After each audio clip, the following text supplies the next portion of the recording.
Alright, welcome back to another video on the channel. Obviously, not your normal video this one. I'm going to run you through my story.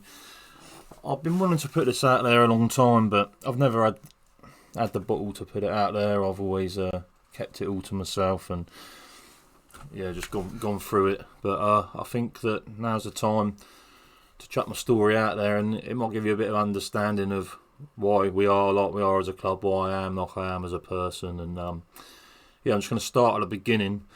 Obviously, as you can see from our club badge, the club was started in 2012. Well, it started as a barbecue in a barbecue in my garden. We was just all chatting. A few of us had put on a lot of timber, and we thought, fuck it, we're trying to put a side in the Sunday League. We ran the High Park pub at the time. My mother-in-law and father-in-law run that, and they had a couple of kits up in the loft, so it wasn't that expensive to start the club as a Sunday League club. And we did that in I think it was late 2011 maybe.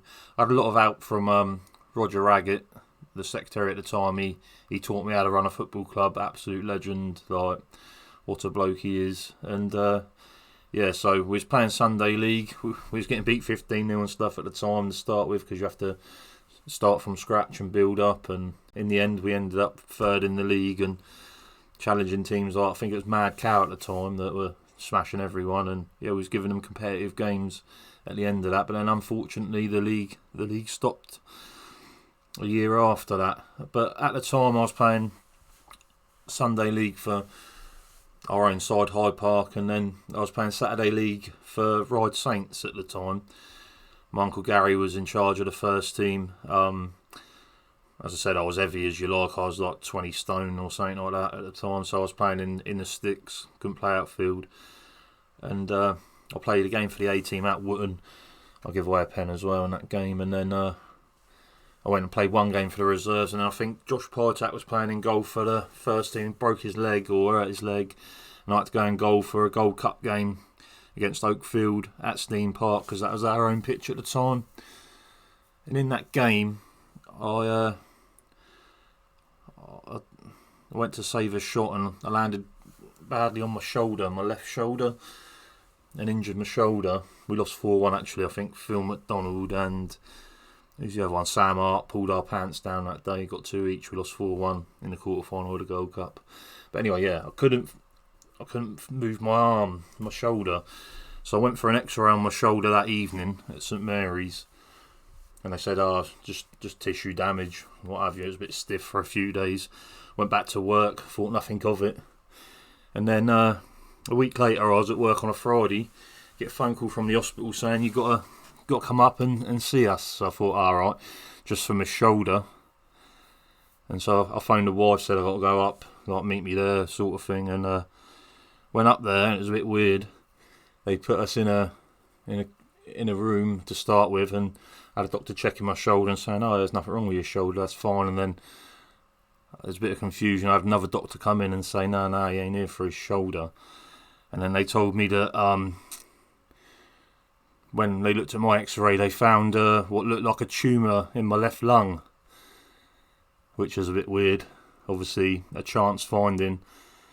And then we had to go through, it was Christmas, I think it's 2013, Christmas 2013, around that time, that I injured myself doing it. So, I had to go for tests and then biopsies and stuff, and needle down the throat, try and get a bit of it to see if it was benign or what have you. I was 27 at the time, and it's my 36th birthday tomorrow. So it's been a long time since this happened, but I wanted to run you through what happened to me and just how I felt at the time and stuff like that. It's hard to talk about sometimes, and I'll tell you why. My thought process during it all, but it started off with, right, you've got a tumour in your lung, so we thought, alright, let's just hope it's just a benign tumour and what have you. But after all of the tests and prodding and poking about it was done, come back that I had advanced melanoma cancer, stage 4, the tumour was. So, a terminal cancer. And the weird thing is they tried to find a primary, because basically I'm a ginger fella, so I've got fair skin, and you have to. We're more susceptible to melanoma cancer than others, and that's what happened. And yeah, I had to accept that, and then obviously I was working at the time full time, Spectrum Housing. Shout out to the boys there, some amazing fellas I work with. Like, you know, you are. Like, still see them to this day, some of them, and they kept me head up, and they tried to keep me going. But I had to quit work because I had to go through a lot of treatment. Then it started with trying to find a special radiologist to do radiotherapy on it, pinpoint radiotherapy, because it was right by my heartstrings, so it was in an awkward position for them to treat. So instead they said, we're going to do 5 weeks of normal radiotherapy. So they tattooed me little dots. If anybody's ever been through anything like that, they have to do that to line you up with a machine. So for 5 weeks I'd travel back and forth Southampton every day. I get the R7 boat in the morning, get in there for 9. Literally you're on the machine for 2 minutes while you get zapped, and then you're back home. So I had to do that for 5 weeks, and I done that on my own. I left the wife at home because I didn't want to put any pressure on her. I just treated it like, well, I've got to get it done, and it'd be over with. And yeah, after 5 weeks of that, I got told that it killed the outside of the tumour, but the inside was still live. So I had to go back, and we had to make another plan for more treatment, because this could spread and go quick. But I had a test. They said they got some new therapy coming out. Would I want to try it? And I was always against the chemo, because I don't know, like every time I seen someone have chemo, they went downhill, and I didn't want to do that at the age of 27 in front of my little kids. Like, my family, put them through all of that. But I'd have had to in the end if I didn't have no alternative. But I got so lucky. Like, I got lucky that this treatment was just becoming available. It's called Ipilimumab, and it was expensive, but can't put a price on life, can you? So I had to test for a certain gene first to see if I had the right gene to have this therapy, and I had the right gene, so I got lucky a loads of amounts of time. Like, I was lucky I injured myself in the first place, because if I didn't injure myself and find it, I wouldn't be here now. So that's why football saved my life, because without that game that day, that injury that day, I probably wouldn't be here to tell this story.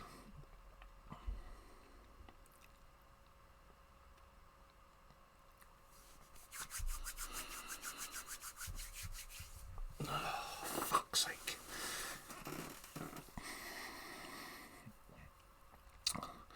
But yeah, then I got lucky that I had the gene, and I got lucky that they brought this new immune therapy out that I had to go and same thing as chemo. I had to sit there for a day and have it dripped into me bit by bit.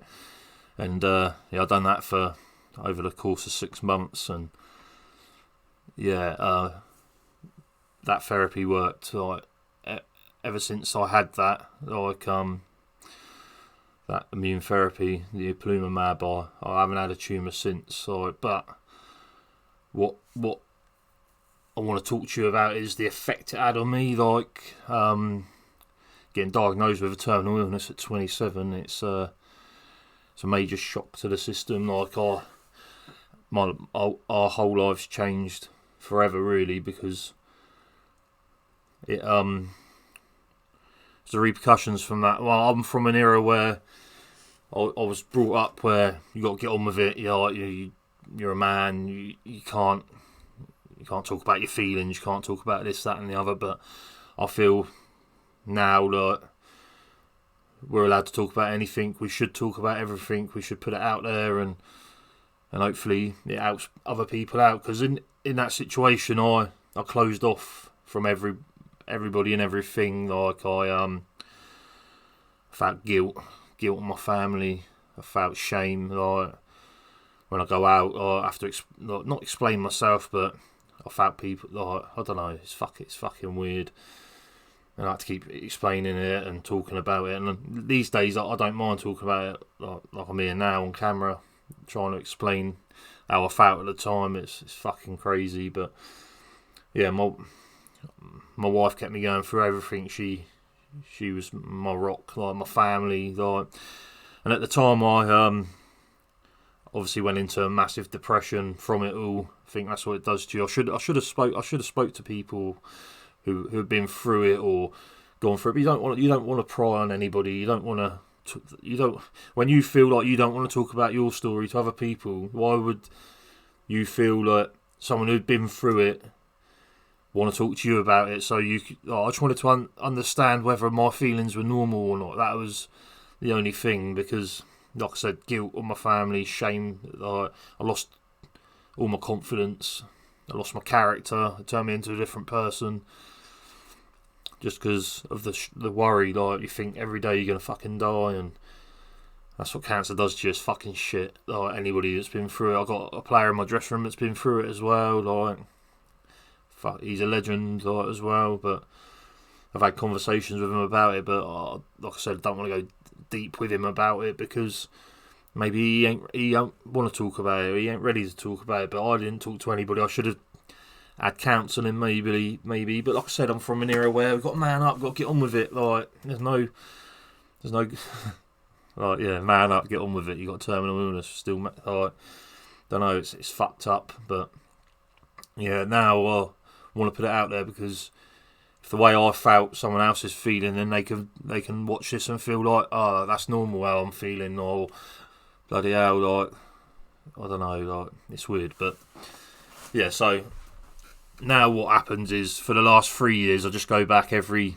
year and have a scan, and then I go and have a consultation over Southampton with my specialist, and they seem to think that it's not coming back, and it won't, and touch wood, it won't. But yeah, for them first 5 years, it was stress. Every 2-3 months I was getting scanned, just making sure that nothing was popping up anywhere else. And yeah, it was a lot of stress. But like I said, with going through a terminal illness, I then went into a deep depression. So I was eating myself to death. I ballooned up to like 23 stone nearly, and it wasn't like my family, they all knew what was going on with me, but they were just, as long as I said I was okay, they was okay, sort of thing. But yeah, it took me a while to get my head around it and deal with that. But this is why football saved my life, because of that moment in that game. Like, if I'd never done that, then I wouldn't be here making memories with my mates on a football pitch now. And all through my treatment, we ran a team. Like, we done Eye Park in the Saturday League when the Sunday League finished, and then we folded Eye Park after a few years. It's getting a bit expensive, too stressful. Like, anybody who runs amateur football clubs know how hard it is to get money out of your players and stuff when they get fined. And we was an aggressive team. We got fined a lot of reds, like a lot of ag. But we made a lot of memories. We won a league along the way as well. I'll never forget that. Like, that day at Pan, like, on that pitch, I got a video of it as well from old school with my, like, I had my 2 cousins there, my brother-in-laws, my whole family, and you're making memories. And we folded the club because of that. And then I had a couple of seasons down at Oakers. We won a couple of trophies in a lower division, and then we finished runners up in the next division. Last game of the season, we had a league game that we could have won the league, but we got turned over by Braden, and that was a fucking punch to the face after a season. Being a manager and being passionate about your football, that's what happened. And then we had just a little gap filler down at Seaview, but my face didn't fit down there. I was a bit aggressive for them. They like it all nice, and when I'm playing sport, especially football, I'm very passionate, so that didn't work. And then lockdown come, and spent a lot of time with my kids, and I sought some inspiration from everywhere. Like, obviously I was in a deep hole. I wouldn't sleep properly. I'd go sleep at like 3-4 in the morning, up at 8 with the kids. Like, and the reason I've done that is because I was anxious, so I didn't want to go. I didn't want to see anybody. I didn't want to go to even my family's own houses, parties, whatever. You know, I'd hide away from everything. I'll make excuses for myself, and that's not the way to be. Like, you can't live your life like that. You got to find inspiration. You got to find some strength from somewhere to get back out there and do what you got to do. And during lockdown, I found that the previous years I've done a lot of walking. I lost like 5 stone. I went from 23 down to like 18 stone. That's where I'm at now, 17, 10. And yeah, I spent a lot of time with my kids and I watched a lot of things, but I got inspired by people close to me, like my wife more than anything. She carried the burden of the family. She went out and worked all hours. Like, she's got qualified. She works at end of life dementia home now, and she's flying. Like, and yeah, also my sisters, like, they just keep plodding on no matter what. Like, nothing affects them. Like, even if it does, they don't show it. Like, or even if it does, they deal with it. They find their own peace and their own help, but they work their asses off. Like, and yeah, I'm proud of them.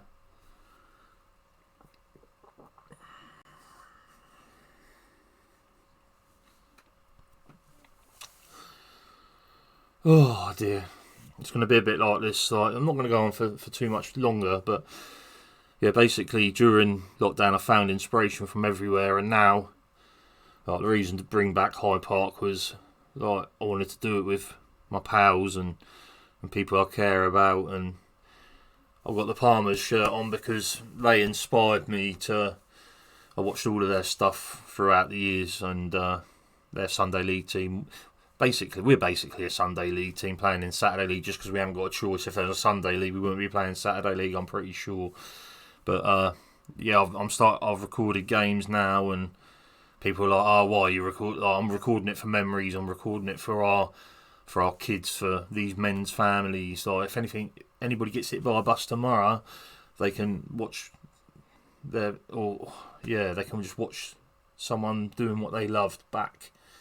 Like, and that's why I'm recording the games. Like, it's no more than that. And yeah, I found inspiration during lockdown to get out and do what I want to do. Like, don't be scared. But I have to go through a process every night to get out the next day. I'll sit down and go through things in my head because I'm an overthinking twat. And yeah, I'll plan out my next day, and I'll just do it day by day. You don't have to look any further forward. Like, and you don't have to look backwards, like, and stuff that's happened in your past and shit like that. Like, you don't have to keep visiting it all the time. Like, you can just plan to be happy the next day and find happiness in the little things in life. I mean, I know with social media and, like, kids are being brought up that you have to have a Lamborghini and wear this, do that. No, it's not like that. Just do what you want to do. Do what makes you happy, and football makes me happy, and that's what I do. Like, it's mad. Our little lads play on a Sunday as well, like, and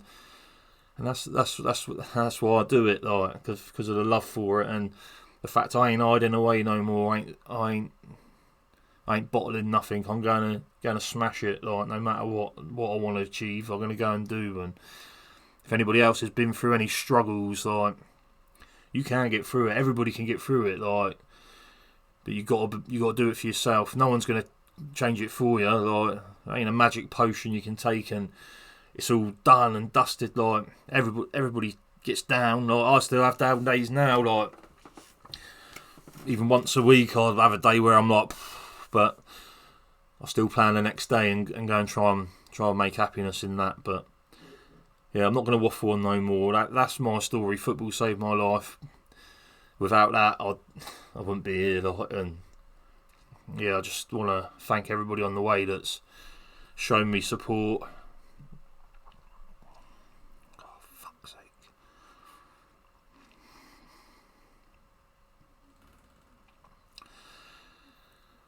Put their arm around me, like, and yeah, like, everybody goes through different things. It's not just about the illness either. People that's gone through loss, people who've gone through breakups, pain, like, don't see their kid, like, anything, like, but even if you get down about it, you can get yourself out of it. Like, you just got to work harder. You got to go and achieve what you want to achieve, because Like, you can't get time back. Time is one thing you can't get back. Like, but that's going to be it for the video today. And yeah, if this helps anybody, like, or if anybody wants to message me privately, do that. But yeah, for me, I wanted to get this out here for years, and yeah, it's took me 8 years to finally do it. But yeah, it's out there now. So yeah, everybody chin up, keep fucking grafting, and do what you love. Do what you love. Be around people that fucking love you, and yeah, I'll speak to you all soon. Peace.